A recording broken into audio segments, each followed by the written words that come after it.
नमस्कार दोस्तों, SVM channel में आप सभी का स्वागत है। दोस्तों, आज हम बात करेंगे समुच्चय यानी सेट की। समुच्चय का कॉन्सेप्ट समझेंगे। आप दैनिक जीवन में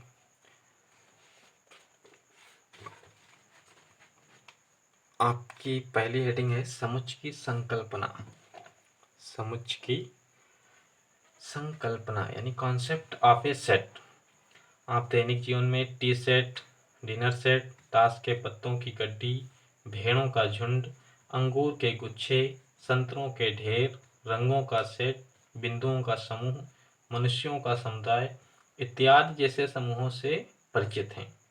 यद्यपि यहाँ पर हमने इन समूहों को प्रकट करने के लिए गड्डी, झुंड, गुच्छे, ढेर, सेट, समूह, समुदाय, संग्रह जैसे विभिन्न शब्दों का प्रयोग किया है, किंतु गणित में सुविधा के लिए इन सभी शब्दों के स्थान पर समुच्चय शब्द का प्रयोग किया जाता है।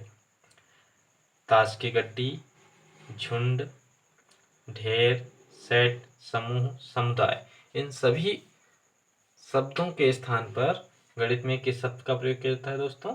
समुच्चय का। समुच्चय को इंग्लिश में सेट कहते हैं। ऐसी वस्तुओं या पदों के संग्रह को समुच्चय कहते हैं जिनमें कोई विशेष गुण हो, अर्थात वस्तुओं के सुपरिभाषित यानी well defined collection. Well defined collection समूह या संग्रह को समुच्चय कहते हैं। सुपरिभाषित शब्द से तात्पर्य किसी ऐसे नियम से है जिससे यह सुनिश्चित किया जा सके कि कोई विशेष वस्तु उस संग्रह में है या नहीं। कुछ एग्जाम्पल्स देखेंगे। सेट के एग्जाम्पल हैं, जैसे सभी विषम प्राकृत संख्याओं का संग्रह। विषम प्राकृत संख्याएं आपको पता है 1, 3, 5, 7 अर्थात जो 2 से भाग ना हो क्या कहलाती हैं? विषम प्राकृत संख्याएं कहलाती हैं। दूसरा एग्जाम्पल है, यानी विषम प्राकृत संख्याओं का संग्रह क्या है? एक समुच्चय है। दूसरा है अंग्रेजी वर्णमाला के स्वरों का संग्रह। अंग्रेजी वर्णमाला के जो स्वर होते हैं दोस्तों, कौन से होते हैं? ए, ई, आई, ओ, you. A, E, I, O, you ये भी क्या है? एक समुच्चय है। अंग्रेजी वर्णमाला के स्वर, इनका जो संग्रह होता है ये भी एक समुच्चय है। तीसरा एग्जाम्पल है भारतवर्ष की नदियों का संग्रह। भारतवर्ष की जो नदियां हैं, गंगा, यमुना, कावेरी, ब्रह्मपुत्र, बहुत सारी नदियां हैं, इनका भी जो एक कलेक्शन है, संग्रह, वो क्या है? समुच्चय है। चौथा एग्जाम्पल है समुच्चय नहीं, यानी क्या समुच्चय नहीं होता है उसके बारे में भी हम जान लें। ये तो जान चुके हैं समुच्चय कैसे बनता है। चौथा, किसी कक्षा के सभी अच्छे विद्यार्थियों का संग्रह। किसी कक्षा के सभी अच्छे विद्यार्थियों का संग्रह। दोस्तों, इसमें जो अच्छा वर्ड है ये सुपरिभाषित नहीं है। समुच्चय की दृष्टि से कुछ वर्ड होते हैं जो सुपरिभाषित नहीं है। अब किसी के बारे में अच्छा कहना, जो अच्छे विद्यार्थी हैं या फिर अच्छा कहना, ये पॉसिबल नहीं है। कक्षा के सभी अच्छे विद्यार्थी थोड़ा सा अजीब लग रहा है, तो ये क्या है दोस्तों? समुच्चय नहीं है, क्योंकि जो हमारा अच्छा वर्ड है वो सुपरिभाषित नहीं है। क्योंकि कोई विद्यार्थी अच्छा है या नहीं यह स्पष्ट रूप से कहना संभव नहीं है। इस दृष्टि से ये अच्छा वर्ड सुपरिभाषित नहीं है, अर्थात ये समुच्चय नहीं है। कुछ वर्ड होते हैं जो सुपरिभाषित नहीं होते हैं, जैसे सुंदरता। समुच्चय की दृष्टि से सुंदरता है बुद्धिमत्ता, सर्वश्रेष्ठ, अमीरी, गरीबी आदि। और भी एक दो वर्ड होते हैं, ऐसे वर्ड जहाँ पर मिल जाएंगे दोस्तों वहाँ पर हम सीधे लिख देंगे समुच्चय नहीं है। जैसे एग्जाम्पल हम आपको बताएं, भारत के 10 सर्वश्रेष्ठ बल्लेबाज। अब जो ये सर्वश्रेष्ठ वर्ड है ये सुपरिभाषित नहीं है, अर्थात ये जो भारत के 10 सर्वश्रेष्ठ बल्लेबाज होंगे ये एक समुच्चय नहीं है। Set notation. सेट को कैसे नोट करते हैं, अर्थात हम कह सकते हैं समुच्चय संकेतन। समुच्चय को प्रायः इंग्लिश के कैपिटल लेटर ABCDEFGHIJ ... तक, इसमें से कोई भी वर्ड आप यूज कर सकते हैं, लेकिन कंडीशन क्या है, कैपिटल लेटर होना चाहिए। सेट को हम कैसे निरूपित करेंगे, इंग्लिश के बड़े अक्षरों से। जैसे हमने ऊपर 1-2 सेट बनाए थे और हमने नोट भी किया था, यहाँ पर आप ए लिखा है, बी भी लिख सकते हैं, आप चाहें तो बी कर लीजिए, या सी लिख सकते हैं, डी लिख सकते हैं, ई लिख सकते हैं, एफ लिख सकते हैं, आपकी मर्जी, A to Z कोई भी वर्ड आप लिख सकते हैं। दूसरी बात, समुच्चय के जो एलिमेंट होते हैं, एलिमेंट क्या होते हैं, जो सेट के भीतर लिखे होते हैं दोस्तों, मंझले ब्रैकेट के भीतर। पहली बात, समुच्चय को हमेशा मंझले ब्रैकेट के भीतर ही लिखते हैं, समुच्चय को हमेशा मंझले ब्रैकेट के भीतर ही लिखते हैं। जो मंझले ब्रैकेट के भीतर वर्ड लिखे होते हैं उन्हें हम एलिमेंट कहते हैं, जैसे ए है, ई है, आई, ओ, यू, ये क्या है, समुच्चय के एलिमेंट हैं दोस्तों। हमने लिख भी दिया है, एलिमेंट यानी अवयव। समुच्चय के जो अवयव होते हैं उन्हें हम इंग्लिश के स्मॉल लेटर से नोट करते हैं, स्मॉल लेटर ABCDEFGHIJ ... तक। इंग्लिश का स्मॉल लेटर ही यूज करेंगे सेट के जो एलिमेंट होते हैं उन्हें लिखने के लिए, और कैपिटल लेटर कहाँ यूज करेंगे, सेट संकेतन के लिए, सेट नोटेशन के लिए। यहाँ पर हम कैपिटल लेटर यूज करेंगे दोस्तों। जैसे हमने कोई एक एग्जांपल लिया था, कोई एक सेट है हमारे पास जिसके एलिमेंट हैं ABCD, तो ये क्या है दोस्तों, ये सेट नोटेशन है। ये क्या है, सेट नोटेशन, ये सेट को नोट कर रहा है। और ये क्या है, ये इसके एलिमेंट हैं यानी अवयव हैं। एक साइन भी बताया था आपको, बिलोंग का, ये साइन क्या है, बिलोंग का, इसे बोलते हैं बिलोंग टू। इसका तात्पर्य है, जैसे B element A, B belong to A, इसे हम पढ़ेंगे बी अवयव ए, यानी कि बी सेट ए का एक एलिमेंट है। और DEFGH, जैसे H ले लेते हैं हम, एक एलिमेंट सपोज हमने ले लिया H सेट में है दोस्तों, नहीं है, हम क्या कहेंगे, H सेट में है नहीं, हमारे H सेट में नहीं है, तो इसे जब हम नहीं है तो नहीं को हम काट देंगे, सीधी सी बात है।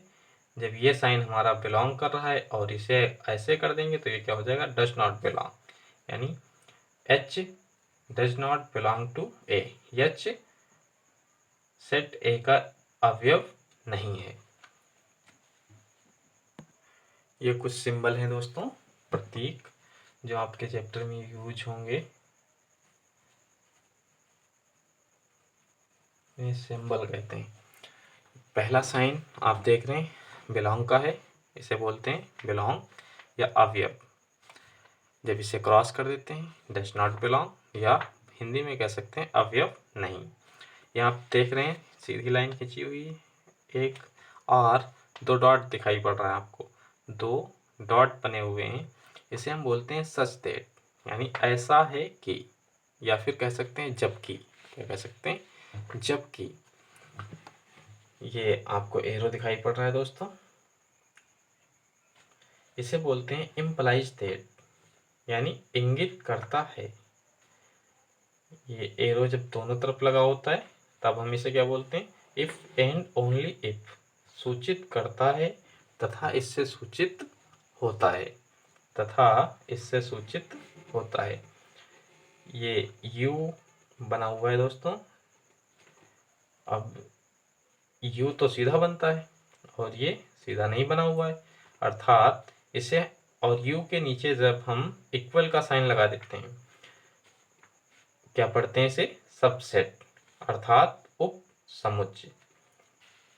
जब इसके नीचे से हम इक्वल का साइन हटा देते हैं तब इसे क्या बोलते हैं, प्रॉपर सबसेट, यानी उचित उप समुच्चय। इन सब के बारे में दोस्तों आगे चर्चा करेंगे, डिफिनेशन क्लियर करवाएंगे। ये फॉर एवरी, अपोजिट ए बनाते हैं, अपोजिट ए, कैपिटल लेटर का ए बना हुआ है, जस्ट अपोजिट, इसे पढ़ते हैं फॉर एवरी या प्रत्येक के लिए। ये यू बना हुआ है दोस्तों, यू यानी यूनिवर्सल सेट अर्थात समष्टीय समुच्चय, इसे पढ़ते हैं हम ए यूनियन बी, या फिर कह सकते हैं ए संघ बी। इसे हम पढ़ते हैं दोस्तों ए इंटरसेक्शन बी, अर्थात ए इंटरसेक्शन का मतलब होता है उभयनिष्ठ अर्थात कॉमन, या फिर सर्वनिष्ठ कह सकते हैं हम। ए डेस, इसे पढ़ते हैं पूरक समुच्चय यानी कॉम्प्लीमेंट्री सेट ऑफ ए, ये ए का पूरक समुच्चय है, क्या है, ए डेस। ये फाई है, ग्रीक अक्षर है, फाई एक ग्रीक अक्षर है जिसे हम रिक्त समुच्चय या फिर एम्प्टी सेट और नल सेट कहते हैं। कुछ संख्याएं हैं जो आपके चैप्टर में यूज होंगी, इन्हें भी देख लेते हैं। कुछ संख्याओं के सेट हैं प्राकृतिक संख्याएं। प्राकृतिक संख्याएं क्या होती हैं दोस्तों, इन्हें इंग्लिश में हम कहते हैं नेचुरल नंबर्स, नेचुरल नंबर्स। ये नेचुरल नंबर के सेट को हम n से डिनोट करते हैं, और आप जानते हैं नेचुरल नंबर क्या होती हैं, वह संख्याएं जो काउंटेड हों, जैसे 1 से शुरू होती हैं, 1 2 3 4 5 6 dot dot dot, and point पता नहीं होता दोस्तों कहाँ तक जाएंगी। इन्हें हम क्या कहते हैं, प्राकृतिक संख्याएं। पूर्ण संख्याएं, होल नंबर्स, पूर्ण संख्याओं को इंग्लिश में हम कहते हैं होल नंबर्स। इसका सेट है W, हम W से डिनोट कर रहे हैं इसके सेट को, W से डिनोट कर रहे हैं। होल नंबर्स क्या होते हैं, जब हम प्राकृतिक संख्याओं में जीरो को भी सम्मिलित कर लेते हैं, जीरो भी ऐड कर लेते हैं नेचुरल नंबर में, जब हम प्राकृतिक संख्याओं में जीरो को भी सम्मिलित कर लेते हैं तब हमारी संख्याएं क्या कहलाती हैं, पूर्ण संख्याएं। अभी नेचुरल नंबर्स जो होते हैं वो 1 से शुरू होते हैं, और पूर्ण संख्याएं कहाँ से शुरू होती हैं दोस्तों, 0 से। 0 1 2 3 4 5 dot dot dot, last point इसका भी पता नहीं है दोस्तों। इसके बाद इंटीजर, इंटीजर अर्थात पूर्णांक, इंटीजर यानी पूर्णांक। पूर्णांक के सेट को हमने जेड से डिनोट किया है दोस्तों, पूर्णांक के सेट को जेड से डिनोट किया है। जब हम पूर्ण संख्याओं में ऋणात्मक संख्याएं भी सम्मिलित कर लेते हैं तब हमारी संख्याएं क्या बन जाती हैं, पूर्णांक, तब हमारी संख्याएं क्या कहलाती हैं, पूर्णांक। आपने देखा 0 0 1 1 2 2, बाद में मैंने इसके नीचे माइनस का साइन लगा दिया है। हमारी डेफिनेशन क्या थी, जब हम पूर्ण संख्याओं में ऋणात्मक संख्याएं भी सम्मिलित कर लेते हैं, ऋणात्मक संख्याएं भी सम्मिलित कर लेते हैं तब ये संख्याएं क्या कहलाती हैं, पूर्णांक। इन्हें हम ऐसे भी लिख सकते हैं दोस्तों अलग अलग करके, अभी तो हमने एक में लिखा था, ये प्लस की हैं, इधर धनात्मक संख्याएं हैं और इधर ऋणात्मक संख्याएं हैं, ये सेट हमारा क्या कहलाएगा, इंटीजर। परिमेय संख्याएं, परिमेय संख्याएं क्या होती हैं दोस्तों, इंग्लिश में कहते हैं रेशनल नंबर्स। परिमेय संख्याओं की डिफिनेशन होती है वह संख्याएं जिन्हें हम P/Q के रूप में डिनोट कर सकते हैं, वह संख्याएं जिन्हें हम P/Q के रूप में डिनोट कर सकते हैं, सच देट, ये जो 2 डॉट दिखाई पड़ रहे हैं इसे क्या पढ़ेंगे दोस्तों, सच देट, या फिर कह सकते हैं जबकि, P/Q, जबकि P और Q, कॉमा लगा हुआ है, P और Q बिलोंग करेंगे जेड, जेड यानी इंटीजर है, इंटीजर में कंडीशन लगी हुई है दोस्तों, ये कॉमा लगा हुआ है, कंडीशन क्या है, Q equal to not 0, Q की जगह पर केवल 0 पॉसिबल नहीं है, बाकी कोई भी डिजिट हो सकते हैं, इनमें से जितने भी नंबर हैं हमारे, कोई भी नंबर हो सकता है, केवल यहाँ पर 0 नहीं हो सकता है दोस्तों। बात समझ में आई। वास्तविक संख्याएं क्या होती हैं, रियल नंबर्स। वास्तविक संख्याएं ऑल नंबर्स होती हैं, यानी सभी संख्याएं वास्तविक संख्याएं होती हैं। नेचुरल नंबर का सेट, होल नंबर का सेट, और इंटीजर, रेशनल नंबर, आयरेशनल नंबर, ये जितने भी नंबर हैं अगर इनको हम मिला दें, आपस में मिला दें, तो ये संख्याएं सब आपस में मिलकर क्या बन जाएंगी, real number. Real number, real number का सेट जो होता है वो सभी संख्याओं से मिलकर बनता है, अर्थात जितनी भी संख्याएं होती हैं वो सब रियल नंबर, सब आपस में मिलकर रियल नंबर का सेट बनाती हैं। सम्मिश्र संख्याएं कॉम्प्लेक्स नंबर बोलते हैं इसे। इसके सेट को हम सी से डिनोट करते हैं दोस्तों। किससे डिनोट करते हैं? सी से। ये इस टाइप की होती हैं, एक्स प्लस आई वाई के रूप की होती हैं। कंडीशन लगी हुई है सच दैट वाई बिलोंग करेगा रियल नंबर, वाई बिलोंग करेगा रियल नंबर। कोई भी वाई की जगह पर कोई भी नंबर आ सकता है, क्योंकि रियल नंबर सब होते हैं जितने भी ऊपर से बढ़कर आए। और कंडीशन लगी है Y equal to not zero. Y की जगह पर केवल जीरो नहीं आ सकता है, बाकी कोई भी नंबर आ सकता है दोस्तों। जैसे हमने एग्जांपल लिया 2 + 3i, ये क्या है? कॉम्प्लेक्स नंबर का सेट है। आपका चैप्टर है आगे कॉम्प्लेक्स नंबर, आप पढ़ेंगे तब सीख जाएंगे। वैसे सेट नहीं मिलेगा आपको समुच्चय में कहीं पर भी कॉम्प्लेक्स नंबर का, हम समझा फिर भी देते हैं।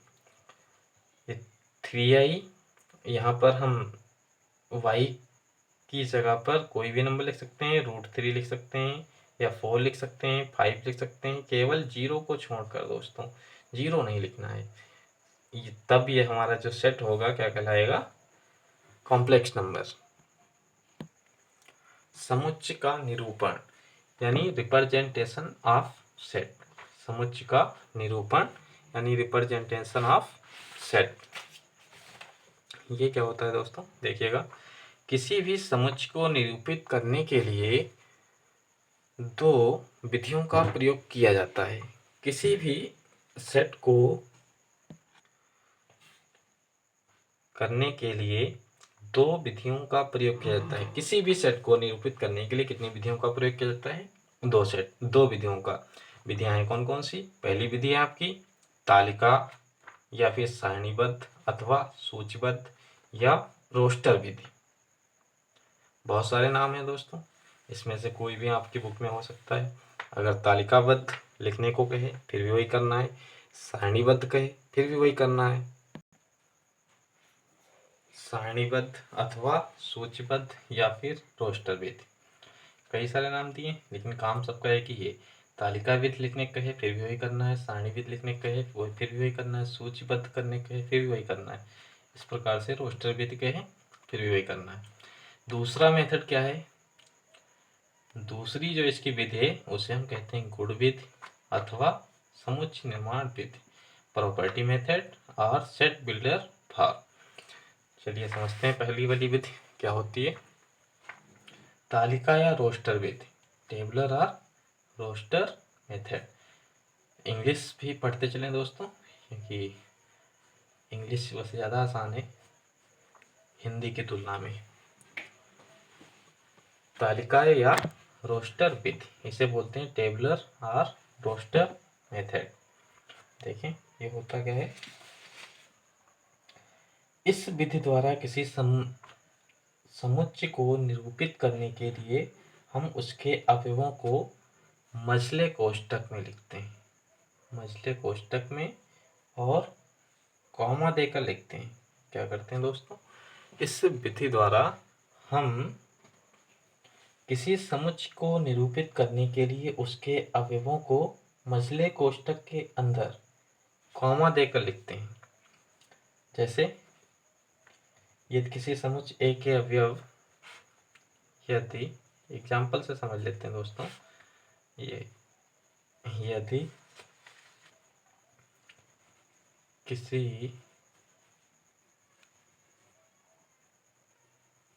समुच्चय ए के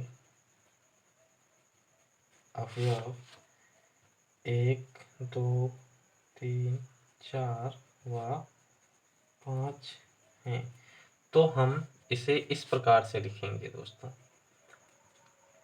सेट ए क्या डिनोट कर रहा है? सेट को।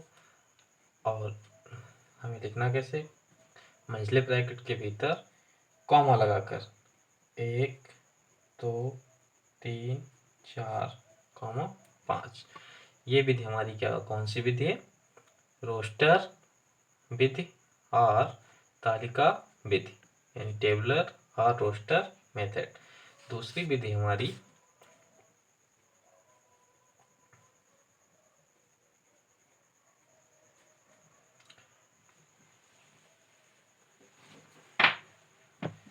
गुण विधि या समुच्चय निर्माण विधि। समुच्चय निर्माण विधि, इसे इंग्लिश में कहते हैं दोस्तों प्रॉपर्टी मेथड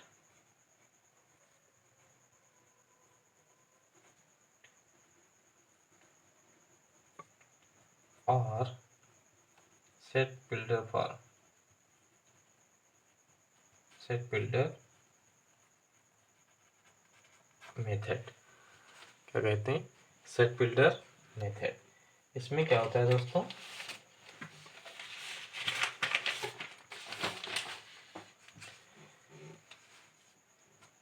समुच्चय को इस विधि से प्रकट करने के लिए हम समुच्चय के अवयवों के सामान्य गुण यानी कॉमन प्रॉपर्टी, कॉमन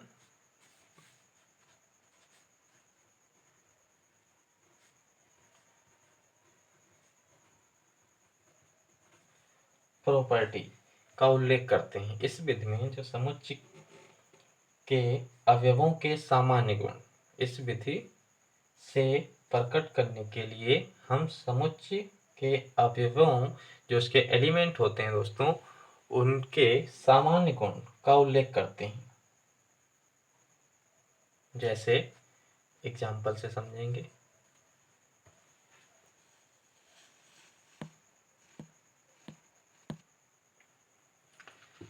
देखिएगा दोस्तों, इस विधि में जो हमारी गुण विधि या समुच्चय निर्माण विधि या हम कह सकते हैं प्रॉपर्टी मेथड और सेट बिल्डर मेथड, इसमें हम समुच्चय के अवयवों की कॉमन बातों का उल्लेख करते हैं। इस विधि में हम कोष्टक में एक चर राशि लिखते हैं। क्या करते हैं? कोष्टक में एक चर राशि लिखते हैं। चर राशि आप समझते होंगे दोस्तों, X Y Z A B C D A to Z, लेकिन स्मॉल लेटर होना चाहिए। ये सब क्या है दोस्तों? चर हैं। चर राशि कौन कौन सी होती हैं? जैसे एक्स है, वाई है, जेड है, ए है, बी है, सी है, ये सब क्या है? चर हैं। और जो अचर राशियां होती हैं हमारी, वो कौन सी होती हैं?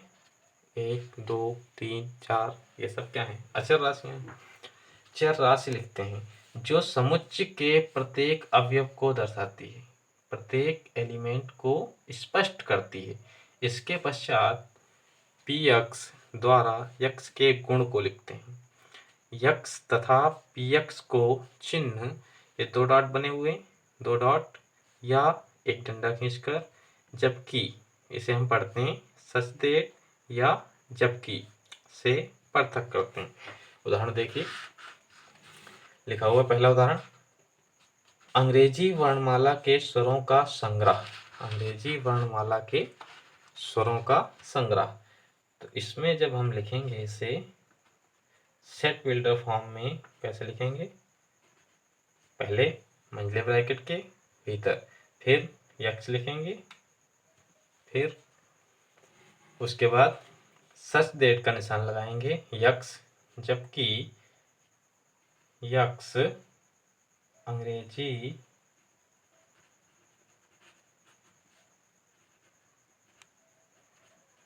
वर्णमाला का एक स्वर है। ब्रैकेट बंद। ओके दोस्तों, और इसे हम ऐसे भी लिख सकते हैं, यक्स सचदेव, ये निशान भी वही है, यक्स यक्स सचदेव, यक्स अंग्रेजी वर्णमाला का एक स्वर है। अंग्रेजी वर्णमाला का एक स्वर है।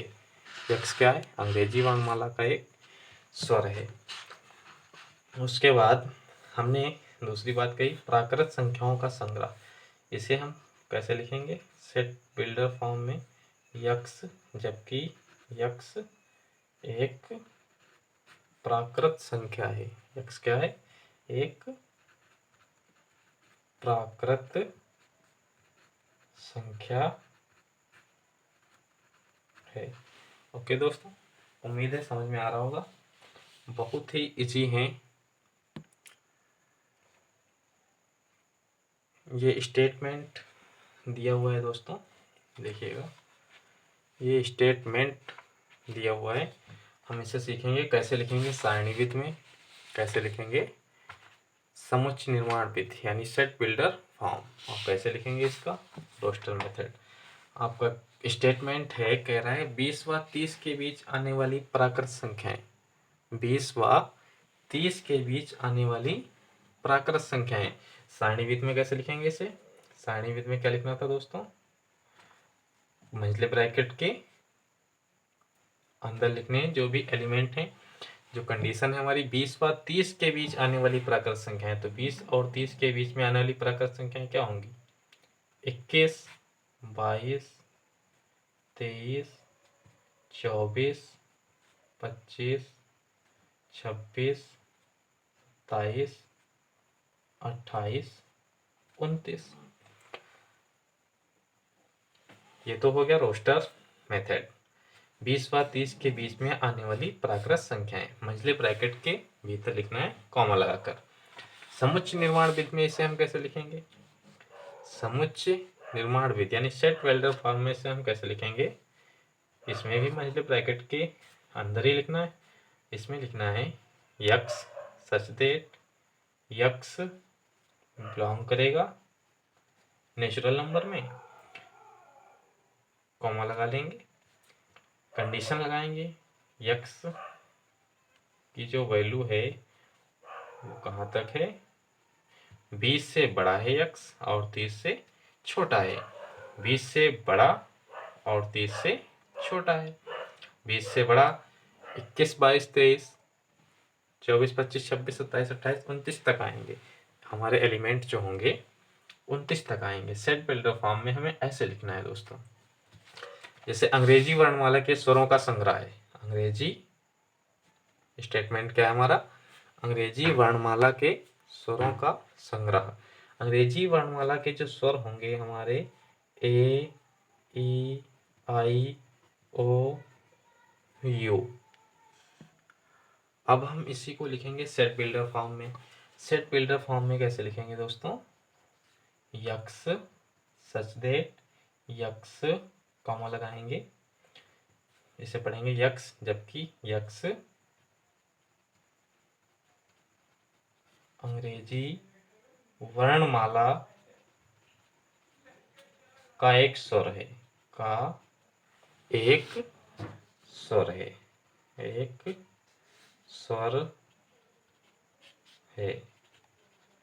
ब्रैकेट को बंद कर देंगे। ये हो गई हमारी रोस्टर, ये हो गया हमारा रोस्टर मेथड और ये सेट बिल्डर फॉर्म। ओके दोस्तों, अब जैसे लॉयल शब्द है, कह रहा स्टेटमेंट है हमारा शब्द लॉयल के सभी अक्षरों से बना समुच्चय। शब्द लॉयल से बनाएंगे हम लॉयल, इसमें क्या है एल, फिर ओ, उसके बाद वाई, उसके बाद ए। सेट के भीतर दोस्तों, सेट के भीतर हम जो एलिमेंट होते हैं हमारे कोई डबल नहीं आते हैं। जैसे इसमें एल 2 बार आया, लेकिन हम सेट के अंदर एक बार ही लिखेंगे, केवल एक बार। ये हो गई हमारी रोस्टर विधि। और जब हम इसे लिखेंगे सेट बिल्डर फॉर्म में कैसे लिखेंगे, यक्स जबकि यक्स शब्द लॉयल का एक अक्षर है। यक्स क्या है, लॉयल का एक अक्षर है।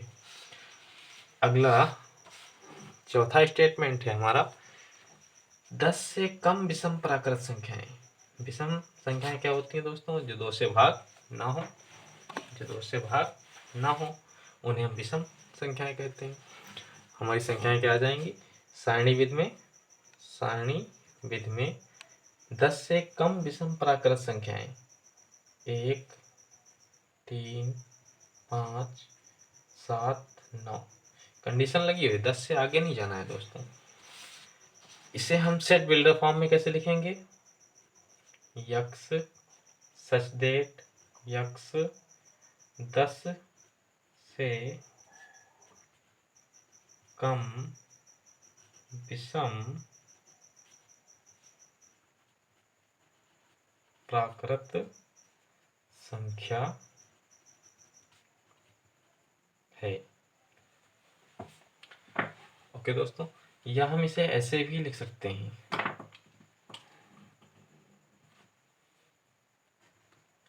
यक्स सच दैट एक्स एक विषम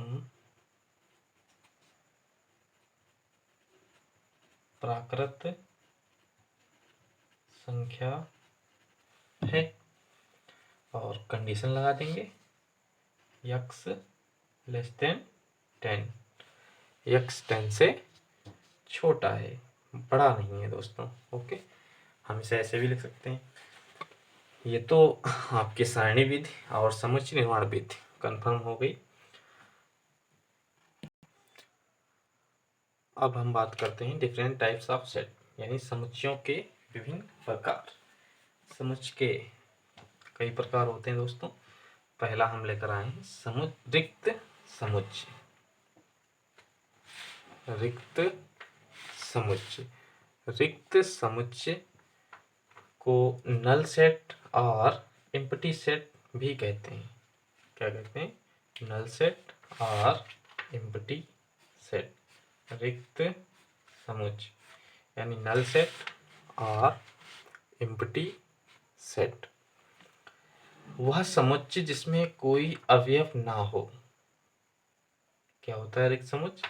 वह समुच्चय जिसमें कोई अवयव ना हो रिक्त समुच्चय कहलाता है। इसे फाई या मंझले ब्रैकेट द्वारा प्रदर्शित करते हैं।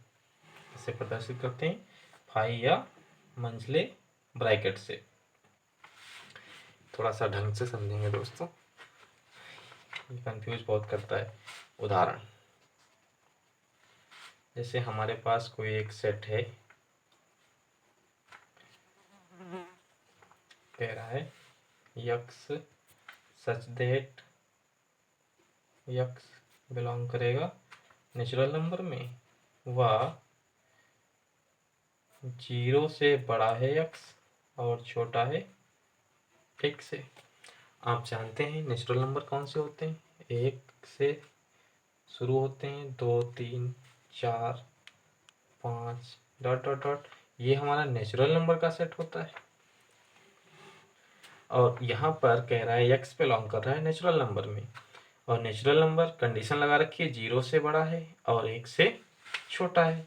अब 0 से बड़ा है और 1 से छोटा है, तो 1 से छोटा, जबकि हमारे नेचुरल नंबर 1 से शुरू ही होते हैं, और 1 से छोटा नेचुरल नंबर मिलेगा दोस्तों? नहीं मिलेगा।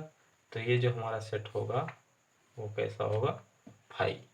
और इसे हम मंझले ब्रैकेट से भी डिनोट कर सकते हैं, फाई और मंझले ब्रैकेट से डिनोट कर सकते हैं। तो ये हमारा सेट कैसा हो गया? Empty set. एक और एग्जांपल,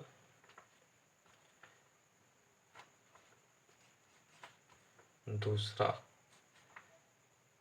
क्या है? कोई एक सेट है ए यक्स, जबकि यक्स सम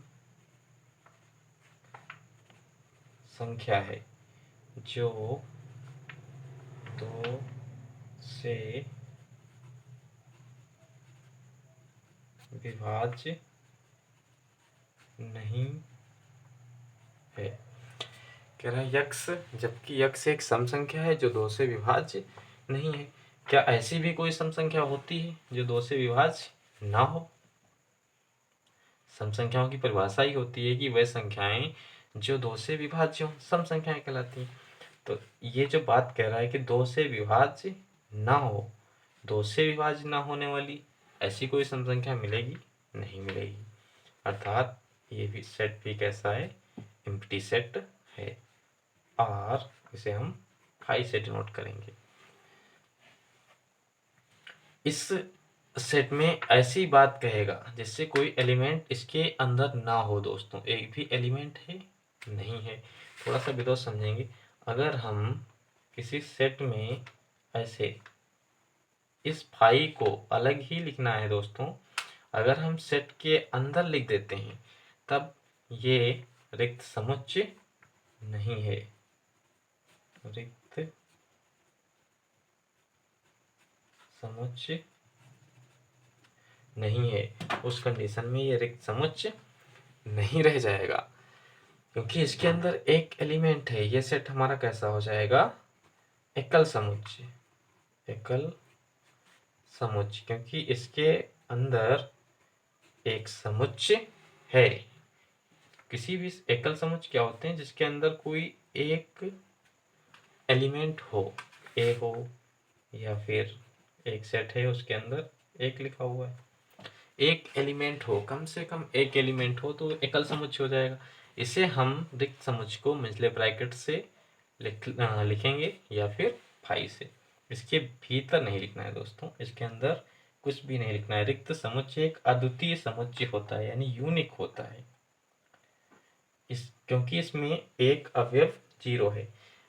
हम बात कर रहे थे इसमें एक अवयव क्या है? फाई है, तो ये रिक्त समुच्चय नहीं है। ये कौन सा सेट है? एकल समुच्चय। इसके बाद बात करते हैं एकल समुच्चय की ही। एकल समुच्चय होता क्या है?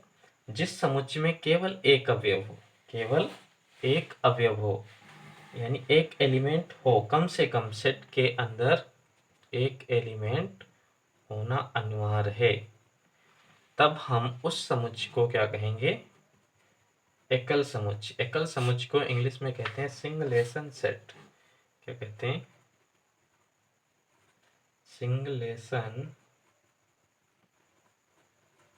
सेट। सिंगलेशन सेट यानी एकल समुच्चय। एकल समुच्चय, जिस समुच्चय में केवल एक ही अवयव होता है उसे एकल समुच्चय कहते हैं। इसके एकमात्र अवयव को कोष्टक में रखकर प्रदर्शित किया जाता है। वो चाहे अवयव कोई भी हो, क्यों चाहे फाई ही क्यों ना हो, फिर भी ये क्या है? एकल समुच्चय है। इसके बाद हम बात करते हैं परिमित समुच्चय की। इसकी बात करेंगे। ये तीसरा है, ये दूसरा था।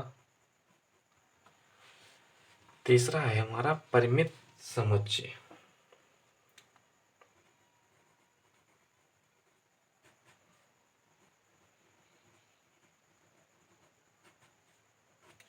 Finite set.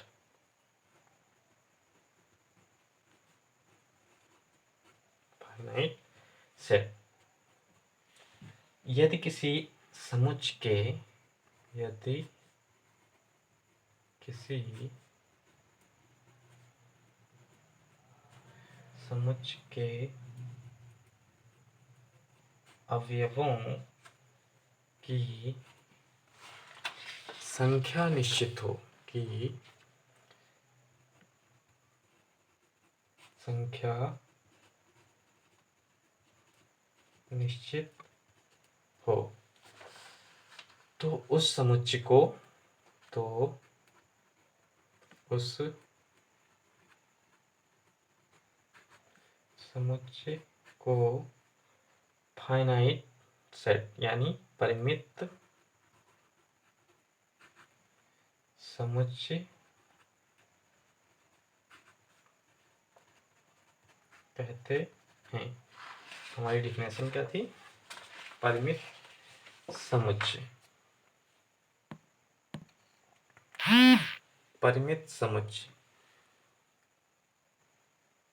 फाइनाइट सेट, इसे इंग्लिश में कहते हैं दोस्तों फाइनाइट सेट। परिमित समुच्चय यानी फाइनाइट सेट। यदि किसी समुच्चय के अवयवों की संख्या निश्चित हो तो उस समुच्चय को परिमित समुच्चय कहते हैं। अनंत ना हो दोस्तों, जैसे कोई हमारा एक सेट है, एग्जाम्पल एक सेट है, इसमें एलिमेंट है 2 है, 3 है, 5 है, 7 है, 9 है। इसमें एलिमेंट काउंटेड हैं 2, 3, 4, 5, 7, 9। एलिमेंट कितने टोटल? 1, 2, 3, 4, 5। कितने एलिमेंट हैं? 5। अर्थात इसमें अवयवों की संख्या, जो एलिमेंट हैं हमारे, वो निश्चित हैं, फाइनाइट हैं। तब इसे हम क्या कहेंगे? परिमित समुच्चय। इनफाइनाइट नहीं होना चाहिए दोस्तों। इनफाइनाइट हो जाएगा तो अपरिमित समुच्चय हो जाएगा। कोई भी सेट हमारा हो, उसमें एलिमेंट जो हैं हमारे, वो काउंटेड होने चाहिए। ए, बी, सी, डी, ई। इसमें कितने एलिमेंट हैं? 1, 2, 3, 4, 5। 5 हैं। या फिर हम ऐसे भी कर सकते हैं,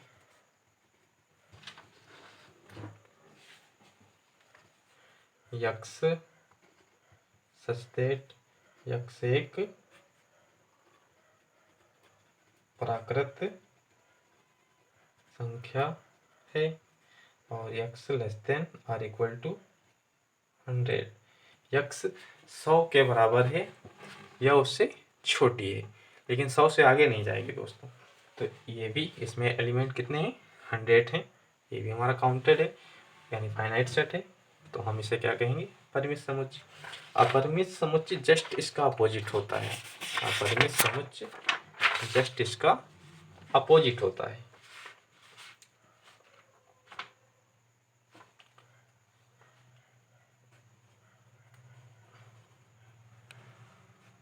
अपरिमित समुच्चय, अपरिमित समुच्चय यानी इनफाइनाइट सेट, यदि किसी समुच्चय में अवयवों की संख्या निश्चित ना हो, अर्थात अनिश्चित हो, तो उसे अपरिमित समुच्चय कहते हैं। यानी कि दोस्तों, जैसे नेचुरल नंबर का सेट है हमारा, 1 से शुरू तो होता है, लेकिन समाप्त कहाँ पर होता है दोस्तों? ये नहीं कहा जा सकता। तो ये जो सेट है हमारा नेचुरल नंबर का, वो क्या होगा? अपरिमित समुच्चय। इसी प्रकार से होल नंबर का सेट, जितने भी, चाहे वो इंटीजर हों, ये 0 से 0, 1, 2, 3 शुरू तो होता है दोस्तों, लेकिन समाप्त कहाँ होता है? लास्ट पॉइंट नहीं, हमारे पास एंडिंग पॉइंट नहीं। तो ये हमारा समुच्चय कैसे हो जाएंगे? अपरिमित समुच्चय। अगला, एक रेखा पर स्थित सभी बिंदुओं का समुच्चय, ये भी कैसा है? अपरिमित समुच्चय। सभी वास्तविक संख्याओं का समुच्चय अपरिमित समुच्चय, चाहे वो रियल नंबर का सेट हो, क्योंकि रियल नंबर में क्या होते हैं? ऑल नंबर होते हैं। और ऑल नंबर ये स्टार्टिंग तो होते हैं, लेकिन समाप्त कहाँ होते हैं, इसका पता नहीं। इसमें तो स्टार्टिंग भी नहीं है दोस्तों, इसमें सब नंबर आते हैं, ऑल नंबर्स आते हैं, तो फिर स्टार्टिंग कहाँ से होगी? जितने भी नंबर्स हैं हमारे, चाहे इंटीजर हों, 0, 1, -1, -2, डॉट डॉट डॉट, ये सेट भी कैसा है? तो इधर भी बढ़ेगा, इधर भी बढ़ेगा। अपरिमित सेट है, यानी इनफाइनाइट सेट। इसके बाद हम बात करेंगे समान समुच्चय की। समान समुच्चय यानी इक्वल सेट, जब ए का प्रत्येक अवयव बी में हो तथा बी का प्रत्येक अवयव ए में हो, तब हम उसे क्या कहेंगे? ए, सेट ए समान है किसके? सेट बी के। जैसे हमारे पास कोई एक सेट है जिसमें एलिमेंट हैं 2, 3, 4, और सेट हमारे पास कोई दूसरा है बी, जिसमें एलिमेंट हैं 4, 3, 2। ये जरूरी नहीं है कि सेट एलिमेंट को हम एक सीरियल से ही लिखें, कहीं पर भी लिखे जा सकते हैं। ठीक है, इसमें कंफ्यूज नहीं होना है।